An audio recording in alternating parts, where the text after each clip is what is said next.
Good Monday evening, September 8th, and welcome to the NCWLIFE Evening News. I'm Grant Olson. Here are a few of the stories we have coming up for you tonight.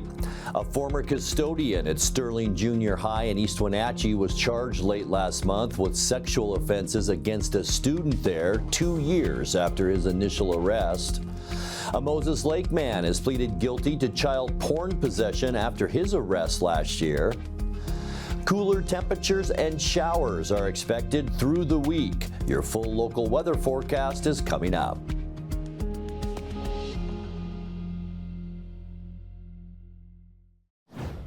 Eastward expansion of the Lower Sugarloaf Fire over the weekend prompted authorities to expand Level 3 evacuation notices to include the entire community of Ardenvoir. The Lower Sugarloaf Fire is now estimated at 12,453 acres, burning uncontained in the mountains between the Chumstick Valley and the Eniat Valley.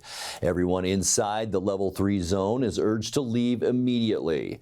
About 12 new fires were started in the Okanagan-Wenatchee National Forest from Saturday night's thunderstorm.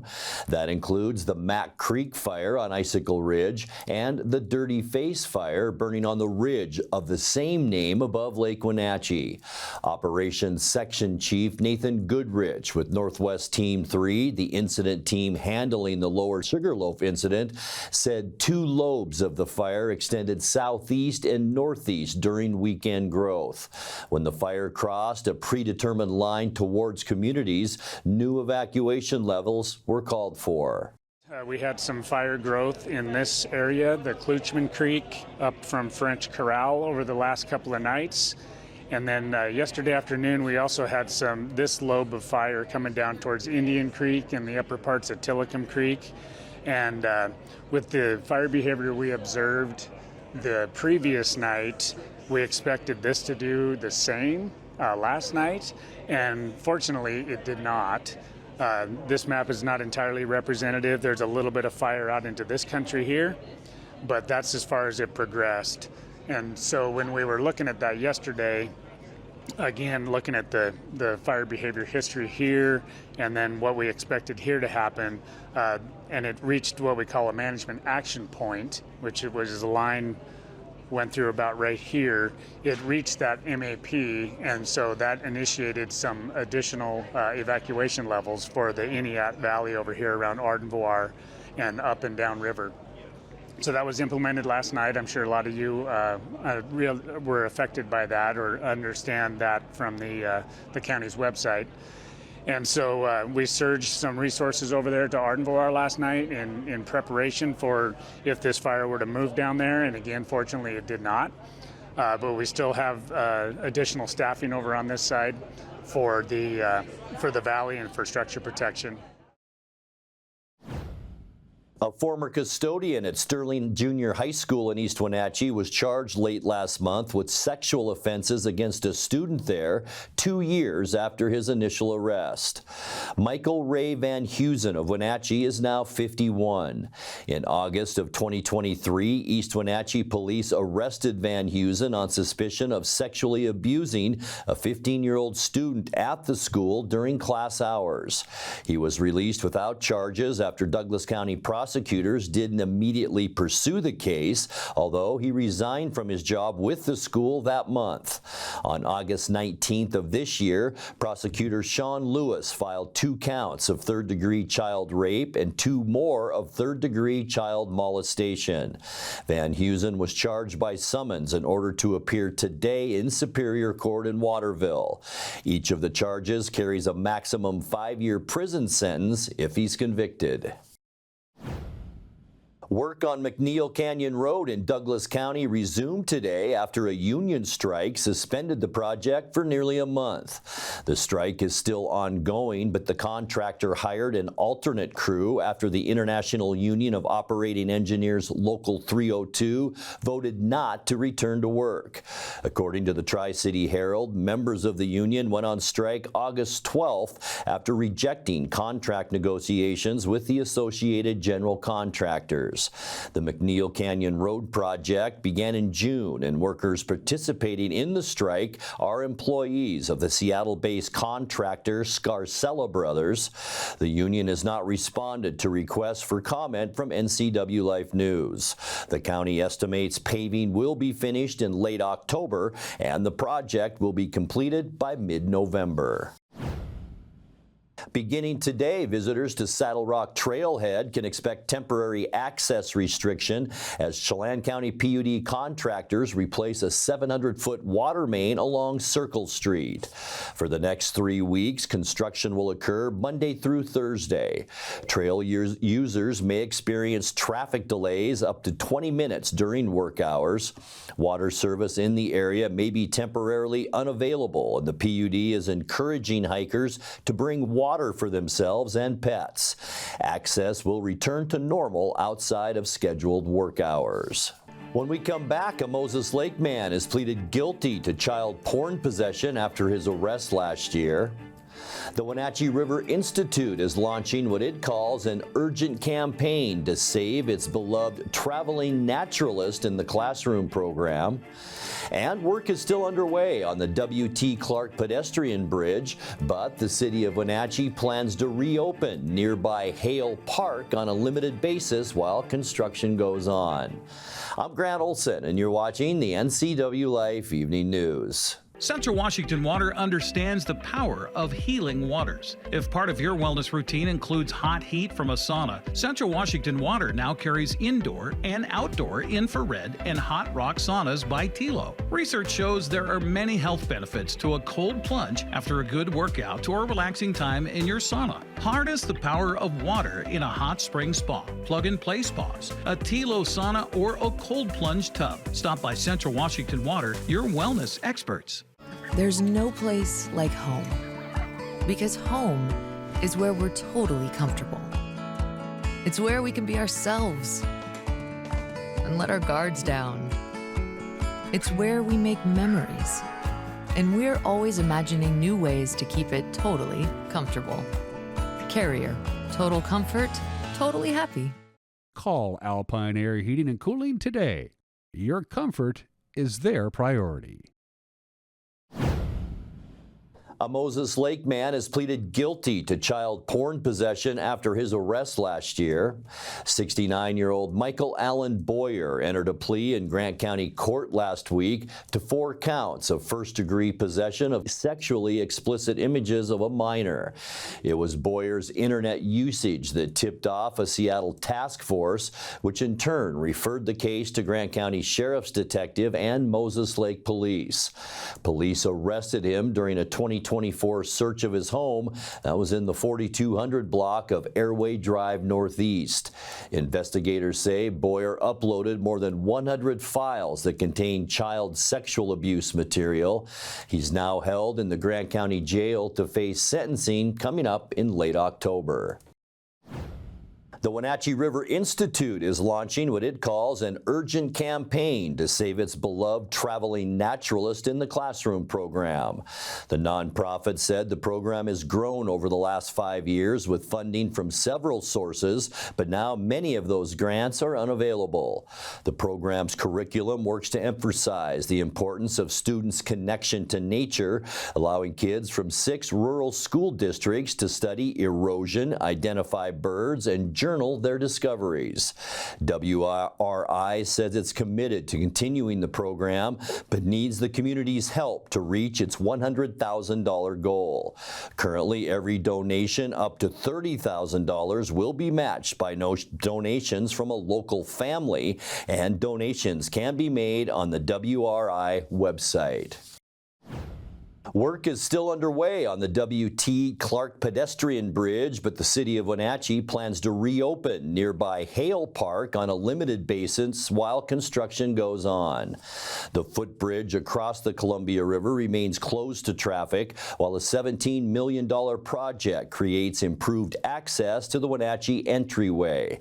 Hale Park sits at the foot of the bridge, and officials plan to reopen it during daylight hours only starting this Friday. Some portions of the park remain closed, including the off-leash dog area. However, the skate park will be open for use. Coming up next, the 911 dispatch agency Rivercom needs to move out of its borrowed space on the upper floor of the Wenatchee Police Department and develop a headquarters of its own. We'll tell you how that process is coming along in tonight's feature story. Our temperatures will finally fall back to normal this week with a good chance for showers. I'll have your local weather details coming up, as well as Eric Granstrom with tonight's sports report as the NCWLIFE Evening News continues right after this.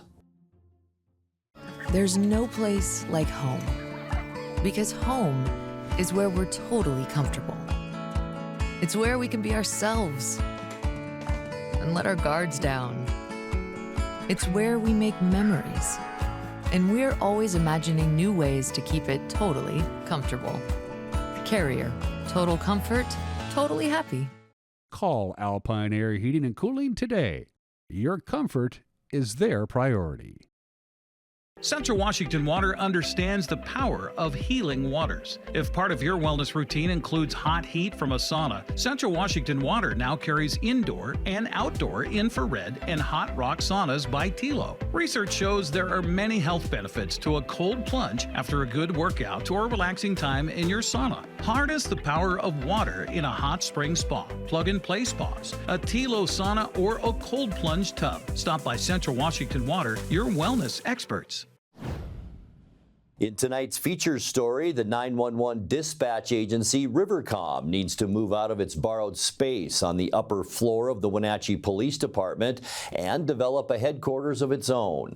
Last month, a state committee approved Rivercom's plan for building a $26 million facility on newly purchased land in East Wenatchee, although the agency is still short on funding to actually carry out the construction. Even so, Rivercom Director Doug Jones told NCWLIFE News the state approval will help save on any unforeseen costs and avoid delays along the way. Recently, we went through what we call a committee process at the state level, where when we look at building a facility for Rivercom, which is a great need that we have right now, we looked for what we call an alternate delivery method, and you have to go before a review committee at the state to approve that.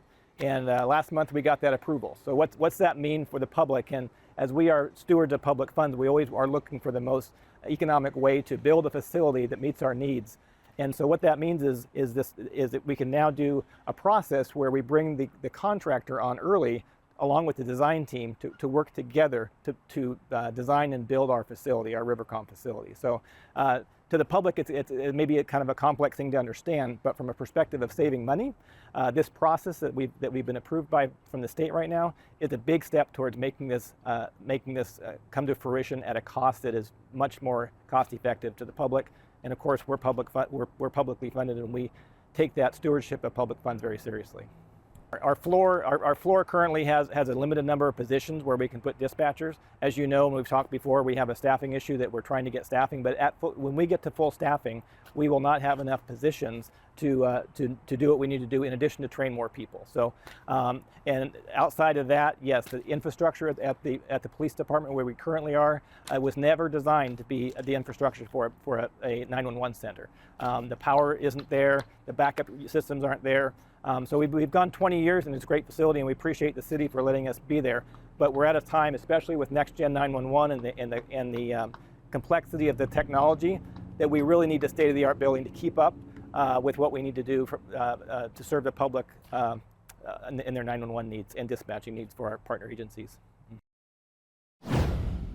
Time now for a check of your North Central Washington weather forecast. Hope you had a great Monday and a fantastic weekend. Boy, I'll tell you, that air on Saturday was something, wasn't it? Our index number, 175 at one point, which is unhealthy to say the least on Saturday.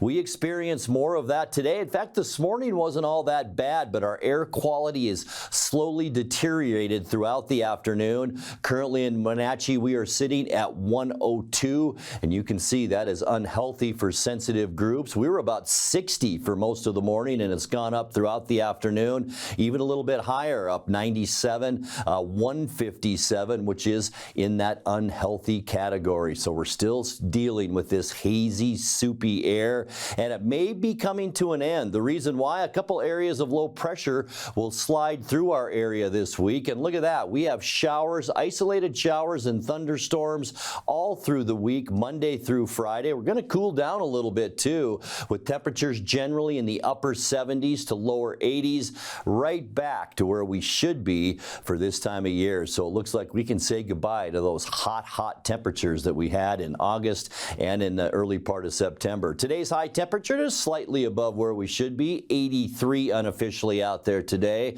80 is our normal high for this time of year. Our record high, 93 degrees, and that was set in 1993.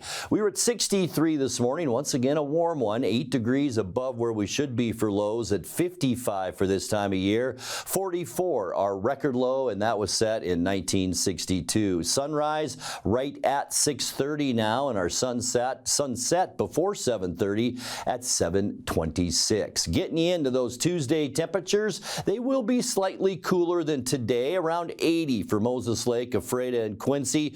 We'll be close in Wenatchee and Entiat, 80 for Chelan, 82 the warm spot up in Omak tomorrow, 75 for Lake Wenatchee, 77 in Leavenworth, and 78 the high temperature tomorrow afternoon in Kashmir. As we take a look at tonight, increasing clouds, area of low pressure just off the North California coast, and that's bringing some clouds our way, and we will see that tonight. Increasing clouds throughout the evening. That haze is going to stick around with low temperatures tonight in the lower 60s. For your Tuesday, mostly cloudy skies. You can barely see an area of low pressure in northwest Washington. That is going to kick off some showers on Tuesday. We have a 70% chance of rain tomorrow. High temperatures around 80 degrees for Tuesday. On Wednesday, partly cloudy skies. Most of the clouds and the activity as far as rain will be along the Cascades, but not ruling out that we could see a stray shower or two. 30% chance on Wednesday. High temperatures, probably our warmest day of the week in the low 80s. For Thursday then, a trough of low pressure develops over eastern Washington. That'll bring in some instability. We'll have about a 50-50 chance for some rain showers on Thursday. Temperatures staying consistent right around 80 on Thursday. As we end the work week on Friday, partly cloudy skies. Once again, that pesky area of low pressure going to kick off possibly some more showers on Friday. I think it'll be the isolated variance for us. Friday's high temperature in the low 80s. As we get you into the upcoming weekend, mostly sunny on Saturday, maybe an isolated shower or two. I think mostly in northeast Washington for Saturday. Should be a nice start to the weekend with high temperatures around 80. And then as we end our weekend on Sunday, you can see a large area of high pressure trying to move in, but we still have that instability over Washington. About a 20% chance of rain on Sunday with high temperatures then in the upper 70s. Here's a look at your 7-day forecast. 63 degrees overnight. Our best shot for rain will be tomorrow. A 70% chance of the wet stuff with highs around 79, and then a 30 to 50% chance of rain on Wednesday and Thursday, and that will go down to just isolated showers for Friday and Saturday. And look at those temperatures, pretty consistent through the 7 days, upper 70s to lower 80s. And that's a look at your North Central Washington weather forecast. Coming up next, tonight's sports report with Eric Granstrom and more as the NCWLIFE Evening News continues right after this. Your favorite local channel is now available for free on your smart TV and connected streaming devices. Watch live programming and catch up with the latest shows on demand. See the local stories that matter to you. NCWLIFE, now on Roku, Fire TV, and Apple TV.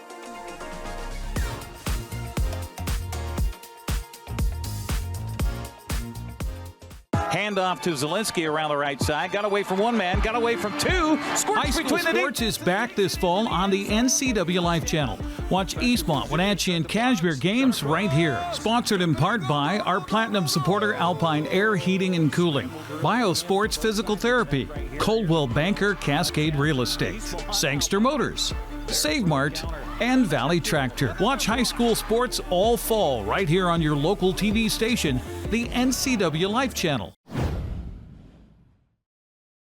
Happy Monday. The Seahawks didn't get off to the start they were hoping for Sunday, falling to the visiting 49ers 17-13 at Lumen Field. San Francisco scored the go-ahead touchdown with under 2 minutes remaining in a brilliantly led drive by Brock Purdy. Seattle countered and looked like they may score the game winner when Abe Lucas was shoved into quarterback Sam Darnold by Nick Bosa, causing Darnold to fumble the ball. Bosa recovered and the Niners preserved the victory. Darnold was bummed they didn't get the win, but is confident they'll bounce back. Not the start that we wanted. Obviously, credit those guys. I thought their defense came out and played really well. They had some good scheme.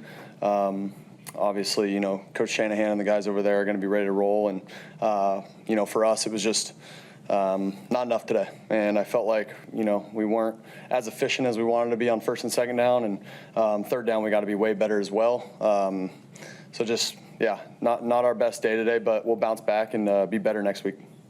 It came out off somebody. I don't know who hit it or what. I think it was off one of our offensive linemen's back. But, yeah, it didn't slip out or anything like that. Coach Mike McDonald also disappointed, but already moving ahead to Pittsburgh this week. It was a really hard-fought, physical football game. Obviously very disappointed about the outcome, but you got to look at the process as well. I think our guys played incredibly hard, played for all 60 minutes, gave ourselves a chance to win there at the end. I just told the team I think we have a really good football team, and we're not there yet. So let's go to work. Let's go figure out things that we can do better and move forward. So, which we will. We're a good team now, and we're only going to get better. So. The guys will respond, and let's go have a great week. Go to Pittsburgh. San Francisco tied with the Rams and Cardinals after week one, with L.A. and Arizona also posting wins.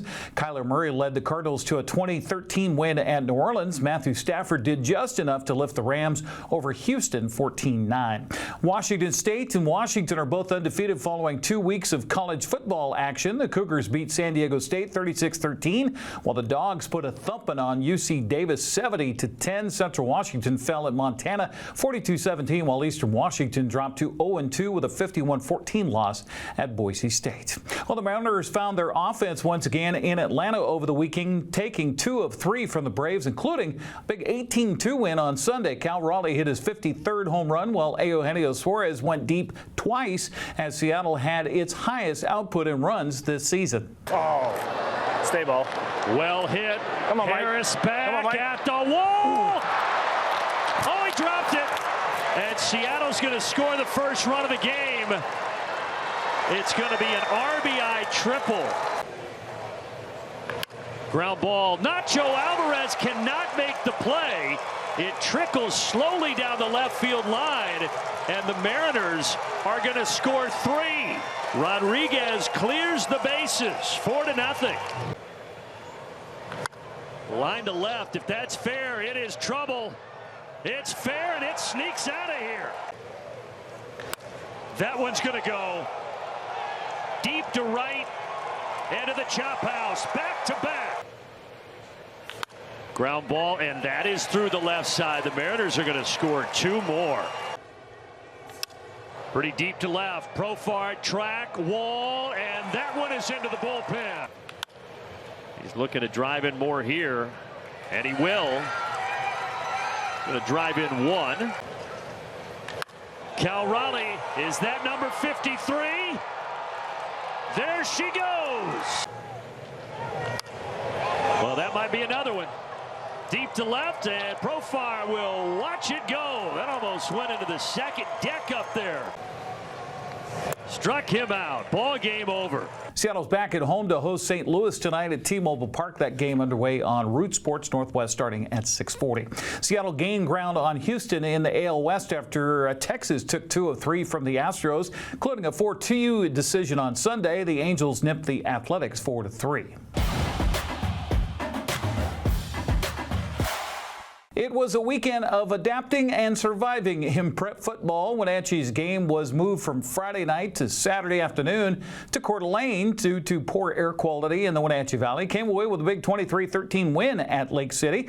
Eastmont's expected clash with Bonnie Lake was completely canceled. Battleground blanked Eisenhower, while West Valley nipped North Creek 39-38. Cashmere's game Friday night was canceled because Wapado's team bus couldn't get across Blewett Pass because of an accident. Saturday's rematch was moved to Wapado due to poor air quality. Didn't matter. Cashmere came away with a big 60-0 win. Chelan beat College Place Friday 33-6. Royal blasted Kai B. Natchez Valley edged Wahluke 21-20. Zilla got by Connell 6-0. Several CWAC games were moved to Saturday because of smoke. The one game played Friday saw Prosser edge Fred at 14-13. Othello shut out Ellensburg Saturday, while Toppenish topped Grandview. East Valley pounded Pendleton. Sela whipped Quincy 44-0. Caribou Trail Lake got all its games in on Friday. Omak edged Okanagan in a classic backyard brawl, 30-28 the final. Liberty Bell crushed Cascade 42-0. In the Bees Friday, Bridgeport beat Mapton. Reardon got by Brewster. Moses Lake Christian won a track meet against Sunnyside Christian 68-44.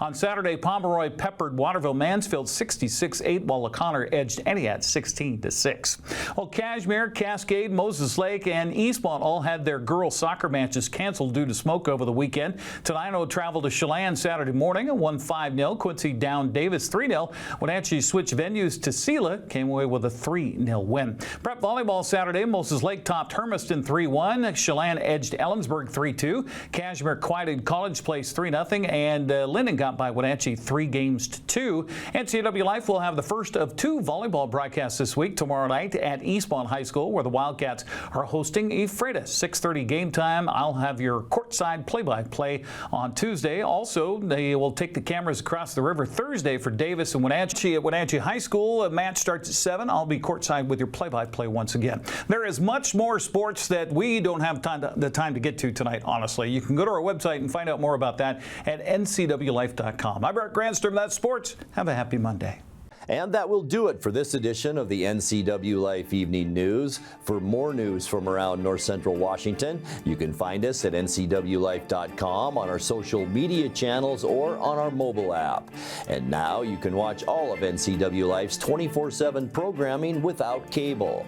Our channel is available on Roku, Fire TV, and Apple TV. Download the NCWLIFE app to your devices and share the news with friends and family.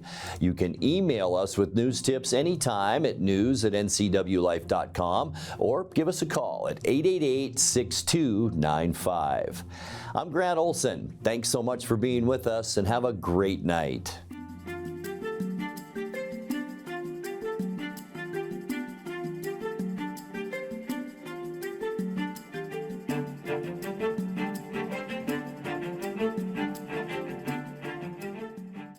Handoff to Zielinski around the right side. Got away from one man, got away from two. Squirts between High school sports is back this fall on the NCWLIFE channel. Watch Eastmont, Wenatchee, and Cashmere games right here. Coverage is brought to you in part by our platinum supporter, Alpine Air Heating and Cooling. Also by Abby's Pizza, Apple Valley Honda, Dick's Heating and Air Conditioning, Global Car Care, and Highlander Golf Course and Grill. Watch high school sports on your local TV station, the NCWLIFE channel. Your favorite local channel is now available for free on your smart TV and connected streaming devices. Watch live programming and catch up with the latest shows on demand. See the local stories that matter to you. NCWLIFE, now on Roku, Fire TV, and Apple TV.